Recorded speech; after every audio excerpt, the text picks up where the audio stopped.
जब किसान के घर ठहर गई माँ लक्ष्मी। धनतेरस पर मिलने वाली पौराणिक कथा के अनुसार एक बार भगवान विष्णु ने मृत्यु लोक पृथ्वी पर भ्रमण करने का मन बनाया। जब भगवान विष्णु धरती लोक को आने लगे तो माँ लक्ष्मी भी उनके साथ चलने को तैयार हो गई। तब भगवान विष्णु ने कहा कि यदि आप मेरे साथ चलेंगी तो आपको मेरी बात माननी होगी, तभी आप मेरे साथ पृथ्वी लोक चल सकती हैं। माँ लक्ष्मी ने इस बात के लिए हाँ कर दी, जिसके बाद श्री हरि ने उन्हें अपने साथ पृथ्वी लोक पर आने की स्वीकृति दे दी। जब भगवान विष्णु और लक्ष्मी जी पृथ्वी लोक पर आ गए तो भगवान ने दक्षिण दिशा की ओर जाने की इच्छा जताई। लक्ष्मी जी से वहीं ठहरने को कहकर दक्षिण दिशा की ओर प्रस्थान कर दिया। स्वभाव से चंचल माँ लक्ष्मी जिज्ञासावश चुपके से भगवान विष्णु के पीछे पीछे चल दी। चलते चलते माँ लक्ष्मी को सरसों के लहलहाते पीले फूलों से भरा खेत दिखाई दिया। उन्होंने वहीं ठहरकर किसान के खेत से सरसों के फूलों से श्रृंगार किया और गन्ने का रस पिया। ऐसा करते समय भगवान विष्णु ने उन्हें देख लिया। माँ लक्ष्मी के द्वारा आज्ञा न मानने के कारण भगवान विष्णु ने क्रोधवश उन्हें श्राप दे दिया कि वे 12 वर्षों तक किसान के यहाँ ठहरकर सेवा करें। माँ लक्ष्मी के वास करने के कारण किसान का घर धन धान्य से भर गया। उधर जब 12 वर्ष पूर्ण हो गए तो माँ लक्ष्मी का वापस अपने लोक लौटने का समय आ गया। जब भगवान विष्णु लक्ष्मी जी को लेने आए तो किसान ने उन्हें विदा करने से इनकार कर दिया।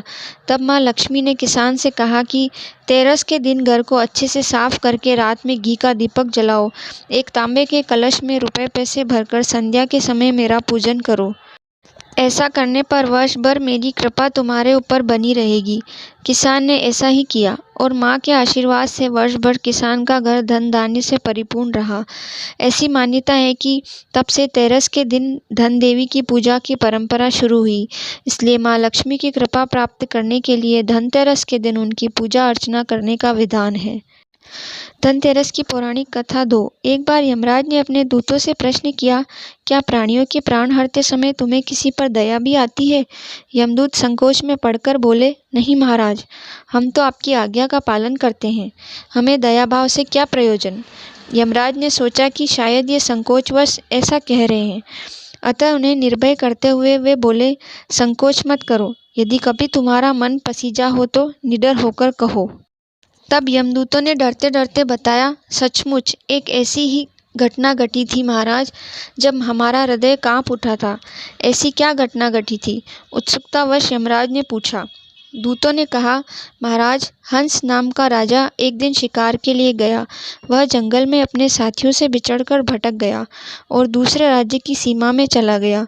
फिर वहाँ के राजा हेमा ने राजा हंस का बड़ा सत्कार किया। उसी दिन राजा हेमा की पत्नी ने एक पुत्र को जन्म दिया था। ज्योतिषियों ने नक्षत्र गणना करके बताया कि यह बालक विवाह के 4 दिन बाद मर जाएगा। राजा के आदेश से उस बालक को यमुना के तट पर एक गुहा में ब्रह्मचारी के रूप में रखा गया। उस तक स्त्रियों की छाया भी न पहुंचने दी गई, किंतु विधि का विधान तो अडिग है। समय बीतता रहा। संयोग से एक दिन राजा हंस की युवा बेटी यमुना के तट पर निकल गई और उसने उस ब्रह्मचारी बालक से गंधर्व विवाह कर लिया। चौथा दिन आया और राजकुंवर मृत्यु को प्राप्त हुआ। उस नवपरिणीता का करुण विलाप सुनकर हमारा हृदय कांप गया। ऐसी सुंदर जोड़ी हमने कभी नहीं देखी थी। वे कामदेव तथा रति से भी कम नहीं थे। उस युवक को कालग्रस्त करते समय हमारे भी अश्रु नहीं थम पाए थे। यमराज ने द्रवित होकर कहा, क्या किया जाए, विधि के विधान की मर्यादा हेतु हमें ऐसा अप्रिय कार्य करना पड़ा। महाराज, एकाएक एक दूत ने पूछा, क्या अकाल मृत्यु से बचने का कोई उपाय नहीं है? यमराज ने अकाल मृत्यु से बचने का उपाय बताते हुए कहा, धनतेरस के पूजन एवं दीपदान को विधि पूर्वक करने से अकाल मृत्यु से छुटकारा मिलता है। जिस घर में यह पूजन होता है वहाँ अकाल मृत्यु का भय पास भी नहीं फटकता। इसी घटना से धनतेरस के दिन धन्वंतरी पूजन सहित दीपदान की प्रथा का प्रचलन शुरू हुआ। अगर आपको मेरी वीडियो अच्छी लगी हो तो प्लीज़ वीडियो को लाइक और चैनल को सब्सक्राइब जरूर करें, जिससे आगे आने वाली वीडियो का नोटिफिकेशन आपको जल्दी मिल सके। राधे राधे।